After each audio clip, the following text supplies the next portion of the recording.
Morning students, BA part 2 drawing and painting. आज की class में मैं आपको रायगढ़ के क्षेत्र के बारे में बताऊंगी। ठीक है, इससे पहले वाली क्लास में मैंने आपको मध्य प्रदेश के क्षेत्र के बारे में बताया था।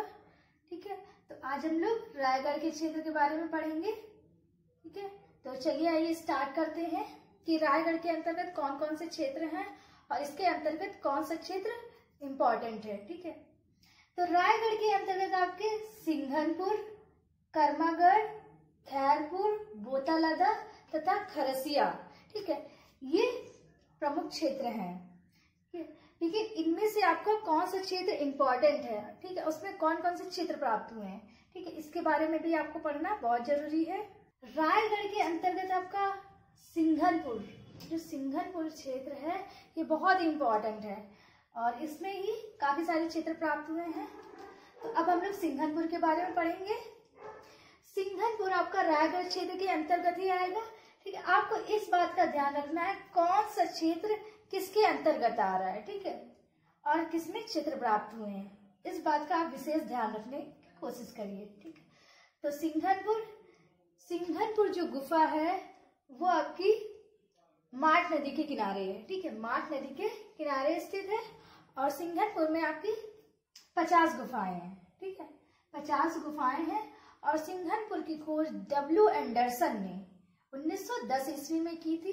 ठीक है, और इसके तत्पश्चात जो इसके चित्रों का परिचय किसने दिया, तो इसके चित्रों का परिचय आपके अमरनाथ दत्त ने 1913 ईस्वी और पर्सी ब्राउन ने 1917 ईस्वी को इन चित्रों का परिचय दिया जो कि सिंघनपुर से प्राप्त हुए थे। ठीक है, खोज डब्ल्यू एंडरसन ने की थी और चित्रों का परिचय अमरनाथ दत्त व पर्सी ब्राउन ने दिया था।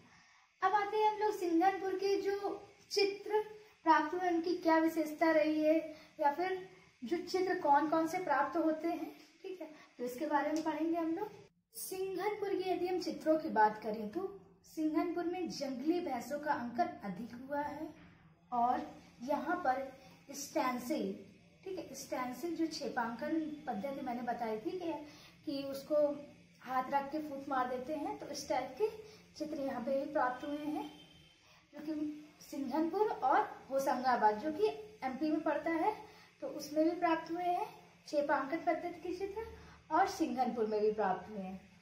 सिंघनपुर में जो चित्र प्राप्त हुए वो कौन कौन से जो शिलाश्रय में चित्र बने हुए हैं, तो सिंघनपुर में अंशियत कंगारू और जंगली भैंसा और घायल भैंसे को बर्छी से छेदते हुए कपिमानो, ये भी प्राप्त हुआ है सिंघनपुर से, और छिपकली, खरगोश, हिरन, ये सब चित्र प्राप्त हुए हैं। और सूंड उठाए हाथी, ठीक है, जो सूंड मतलब कि सूंड उठाए हुए है हाथी, ठीक है, वो प्राप्त हुआ है चित्र, और महिष, अरना, भैंसा, तो ये चित्र सिंघनपुर में प्राप्त हुए हैं। ठीक है, तो ये जो चित्र हैं ये भी आप पढ़ने की ध्यान से कोशिश करिए कि कौन सी गुफा में कौन सा चित्र प्राप्त हुआ है, इसमें आप विशेषकर ध्यान दीजिए। तो रायगढ़ के क्षेत्र के अंतर्गत आपका ये सिंघनपुर महत्वपूर्ण था जो कि मैंने आपको बता दिया है। ठीक है, अब इसके बाद हम लोग पढ़ेंगे उत्तर प्रदेश के क्षेत्र। उत्तर प्रदेश में कौन कौन से क्षेत्र महत्वपूर्ण है तो इसके बारे में हम लोग पढ़ेंगे। ठीक है, तो चलिए आइए मैं स्टार्ट करती हूँ उत्तर प्रदेश के क्षेत्र के बारे में। ये आपके प्रमुख उत्तर प्रदेश के क्षेत्र हैं जो कि मैंने यहाँ पे नोट कर दिए हैं। अब इसके अंतर्गत मैं मिर्जापुर के बारे में बताने जा रही हूँ।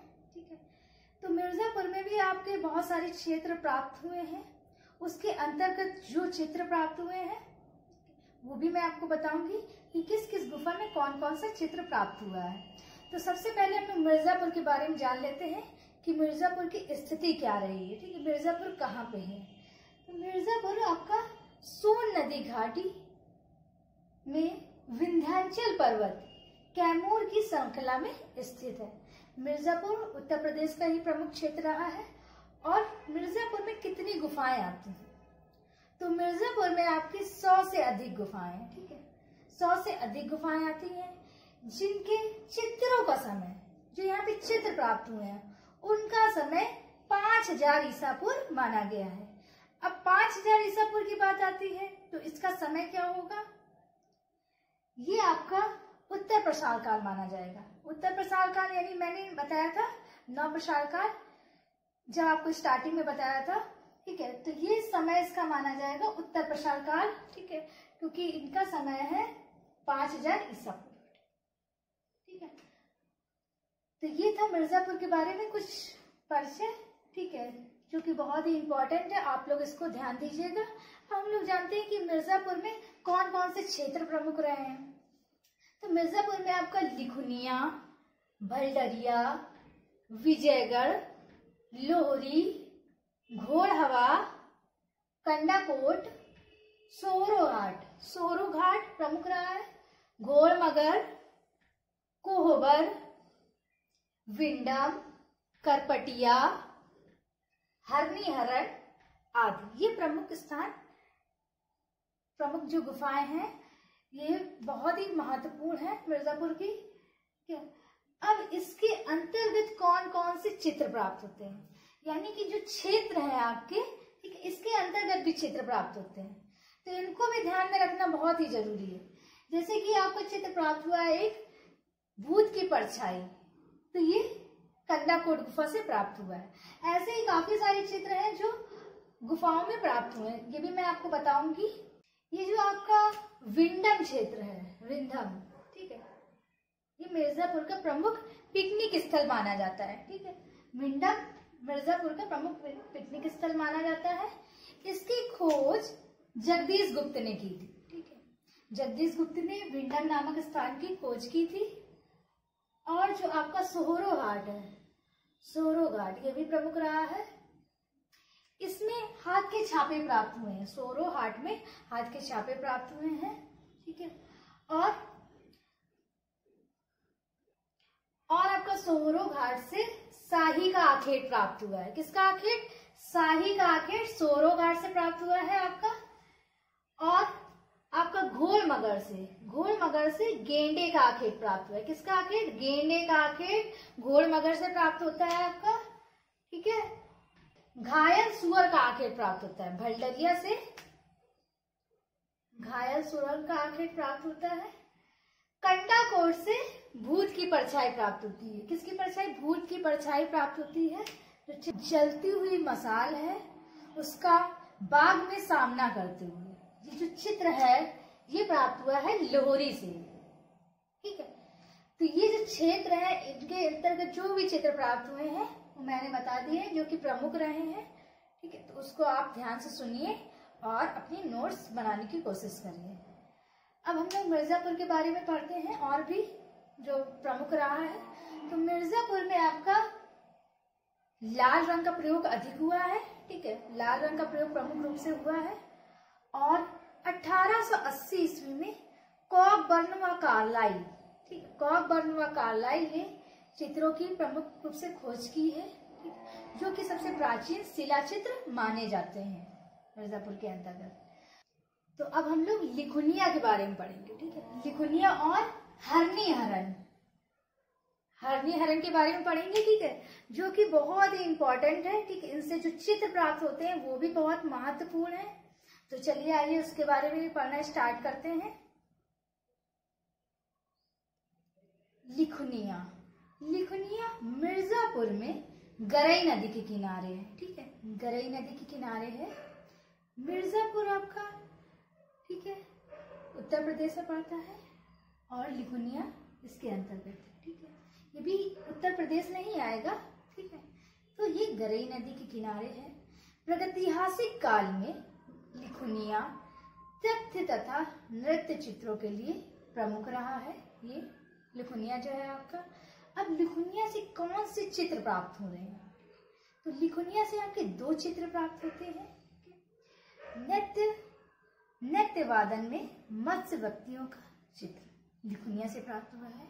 और हाथियों को पकड़ने का दृश्य, तो ये 2 चित्र लिखुनिया से प्राप्त हुए हैं जो कि बहुत ही महत्वपूर्ण है। तो लिखुनिया के बारे में इतना ही था। अब है आपका हरनीहरन, ठीक है। हरनीहरन जो है इसकी खोज किसने की थी? तो हरनीहरन की खोज आपकी 1883 ईस्वी में। 1883 ईस्वी में ये आपका हरनीहरन है। 1883। 1883 ईस्वी में आर्चीबॉम व कार्लाइल ने की थी। ठीक है, आर्चीबॉम और कार्लाइल ने ये आपके हरनी हरण की खोज की थी। और हरनी हरण में कौन कौन से चित्र प्राप्त हुए हैं? तो हरनी हरण में भी 2 चित्र प्राप्त होते हैं। पहला है आपका गेंडे का आखेट, जो कि हरनी हरण गुफा से प्राप्त हुआ है, और दूसरा चित्र है आखेट की ओर प्रहार करते हुए मुद्रा। ठीक है, तो ये आपके 2 जो चित्र हैं वो हरनी हरण गुफा से प्राप्त होते हैं। ये हरनी हरण गुफा है आपकी ये। ठीक है, तो इससे प्राप्त हुए, जो कि मैंने 2 चित्र बताए। तो हरनी हरण जो है आपका वो मिर्जापुर में विजयगढ़ है, विजयगढ़, वहां पर एक छोटा सा गांव है, वहीं पर आपका हरनी हरण है। तो उत्तर प्रदेश के जो क्षेत्र हैं इनके बारे में मैंने आपको बता दिया है, जिसमें इतना ही बहुत ही प्रसिद्ध रहा है। तो अब हम लोग नेक्स्ट वाली क्लास में पढ़ेंगे बांदा के प्रमुख क्षेत्र, कि बांदा में कौन कौन से प्रमुख क्षेत्र हैं। तो बांदा भी आपको बहुत ही शॉर्ट है, जो उसमें क्षेत्र रहे हैं उसमें 3 ही क्षेत्र प्रमुख रहे हैं। उसके अंतर्गत भी कौन कौन से शिला चित्र प्राप्त हुए, कौन किस गुफा में प्राप्त होता है, ये आपके बांदा के प्रमुख क्षेत्र आते हैं। ठीक है, अब जो कि इसके अंतर्गत मानिकपुर, सरहट और करियाकुंड है। और इनके अंतर्गत कौन कौन से चित्र प्राप्त हुए हैं ये भी मैं बताऊंगी अभी आपको। सबसे पहले जान लेते हैं कि बांदा के शिला चित्रों की खोज किसने की है। तो बांदा के शिला चित्रों की खोज सर्वप्रथम C.A. सिल्वेरॉट पांचाल ने 1907 ईस्वी में की है। ठीक है, इनका पूरा नाम है। और मानिकपुर के अंतर्गत कौन सा चित्र प्राप्त होता है? तो मानिकपुर के अंतर्गत आपके 2 चित्र प्राप्त हुए हैं, जो कि पहला है आपका पहिए रहित छकड़ा गाड़ी। ठीक है, दूसरा है आपका चोच रहित पुरुष। ये 2 चित्र प्राप्त हुए हैं मानिकपुर से। दूसरा है आपका ये सरहट। सरहट से कौन सा चित्र प्राप्त हुआ है? तो सरहट से आपका एक चित्र प्राप्त होता है, 3 अश्वों का गेरू द्वारा अंकन, सरहट से प्राप्त होता है। तीसरा है आपका करियाकुंड। करियाकुंड से कौन सा चित्र प्राप्त होता है? तो करियाकुंड से 12 सिंहा का पीछा करते हुए 4 धनुधारियों का चित्र प्राप्त होता है। तो बांदा के शिला चित्रों में कुल इतना ही है। ठीक है, जो कि मैंने इस परिचय के द्वारा बता दिया है आपको। अब आते हैं आपके राजस्थान के प्रमुख क्षेत्र। तो राजस्थान के अंदर कौन कौन से क्षेत्र हैं? झालावाड़, अलनिया, गगरोन, दरा। ठीक है, आदि प्रमुख क्षेत्र हैं। और इनमें से अलनिया बहुत ही प्रमुख रहा है। अलनिया आपका बहुत ही प्रमुख रहा है। अलनिया आपका कोटा से 22 किलोमीटर दूरी पर दिल्ली बंबई रेल मार्ग पर अलनिया नदी के किनारे स्थित है। अलनिया जो है अलनिया नदी के किनारे ही स्थित है। अलनिया को सीता जी के मांडनों के नाम से संबोधित किया जाता है। ठीक है, और जो यहाँ से चित्र प्राप्त हुए हैं अलनिया से, उनका समय 5000 ईसा पूर्व निर्धारित किया गया है। 5000 ईसा पूर्व यानी कि उत्तर प्रसार काल का ही माना गया है। तो राजस्थान के अंतर्गत ही बस इतना ही था। ठीक है, ये बहुत ही शॉर्ट है, ज्यादा नहीं बड़ा है। ठीक है, बस इनके अंतर्गत जो भी क्षेत्र प्राप्त हुए और कौन सी नदी है, किसकी किसने खोज की है, इसका विशेषकर ध्यान रखिए। अब आता है आपका बिहार के क्षेत्र। बिहार के अंतर्गत भी आपके 2 प्रमुख क्षेत्र हैं। पहला आपका शाहबाद है, दूसरा आपका चक्रधरपुर है। चक्रधरपुर, ठीक है, जो आपका चक्रधरपुर है, तो यहाँ कुछ व्यक्तियों को लेटे हुए दिखाया गया है। ठीक है, जो कि देखने से ये पता चल रहा है कि ये शिकार विजय के उपरांत गौरवान्वित प्रतीत हो रहे हैं। और जो कि यहाँ के चित्रों को असित कुमार हल्दर ने 3000 ईसा पूर्व का माना हुआ है। तो ये कुल इतने 3 क्षेत्र थे जिसके अंतर्गत प्रमुख परिचय रहा है, वो कि मैंने बता दिया है आपको। अब इसके बाद में आपको जो दक्षिण साइड के क्षेत्र रहे हैं, ठीक है, तो उनके बारे में बताने जा रही हूँ। ये आपके दक्षिण भारत के कुछ प्रमुख क्षेत्र हैं जो कि मैंने यहाँ पे नोट कर दिए हैं। अब मैं एक एक करके इनका परिचय दूंगी आप लोगों को। कि ये कहाँ पर स्थित है और यहाँ से कौन कौन सी चीजें प्राप्त होती हैं और ये किस लिए प्रसिद्ध है। तो सबसे पहले बेल्लारी से स्टार्ट करते हैं। बेल्लारी जो है वो कर्नाटक में स्थित है। बसावनगुड़ी आपका बेंगलोर में स्थित है। फिर इसके बाद है बिरला सारंगम आपका तमिलनाडु में स्थित है, ठीक है।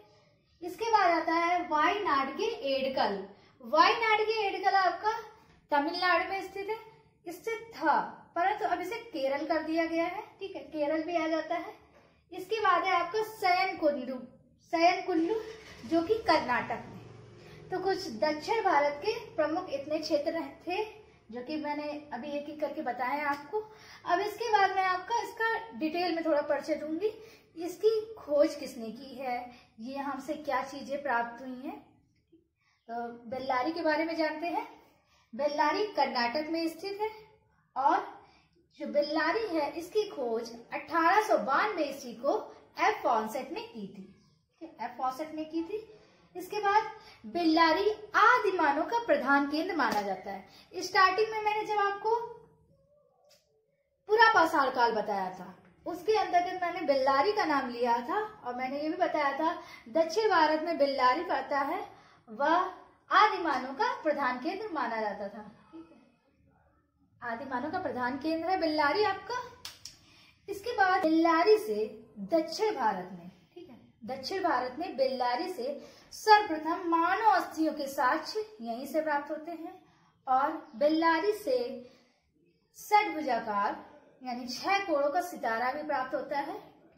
और बेल्लारी की समानता एक कोगुल गुफा है स्पेन में, उससे की जाती है, ठीक है। बेल्लारी के बारे में कुछ इतना ही परिचय था जो कि मैंने दे दिया है आपको।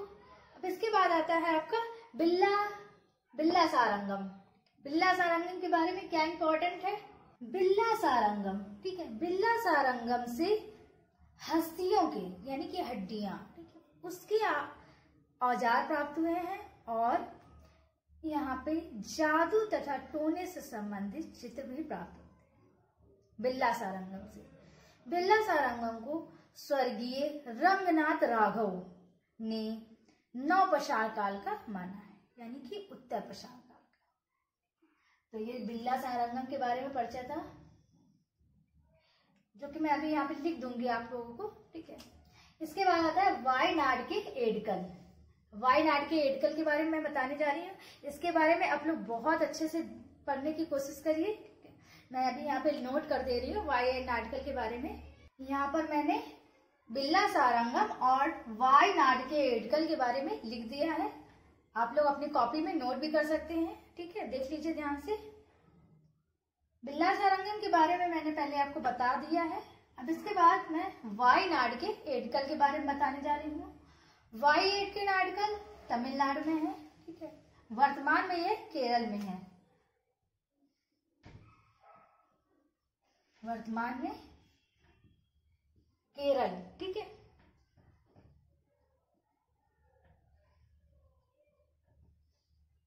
केरल होगा। अब वायनाड की खोज किसने की है, तो वायनाड की खोज 1901 में एफ फॉसेट ने की है। अब वायनाड में क्या क्या चीजें प्राप्त होती हैं इसको आप ध्यान से सुनिएगा, ठीक है।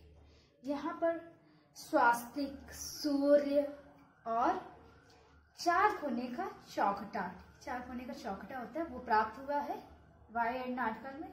और यहाँ पर जादू टोने से संबंधित चित्र भी प्राप्त होते हैं। वायनाड में एक चित्र ऐसा भी प्राप्त हुआ है जिसमें मनुष्य को टोपी पहने हुए दिखाया गया है, ठीक है। तो ये चित्र वायनाड गुफा से प्राप्त होते हैं, ठीक है। अब आपके क्षेत्र हैं पूरे, ठीक है, स्टार्टिंग से लेकर लास्ट तक के अब मैंने सारे कंप्लीट करवा दिए हैं। अब इसके बाद आपका सिंधु घाटी सभ्यता चैप्टर है वो स्टार्ट होगा, ठीक है, एक क्लास होने के बाद।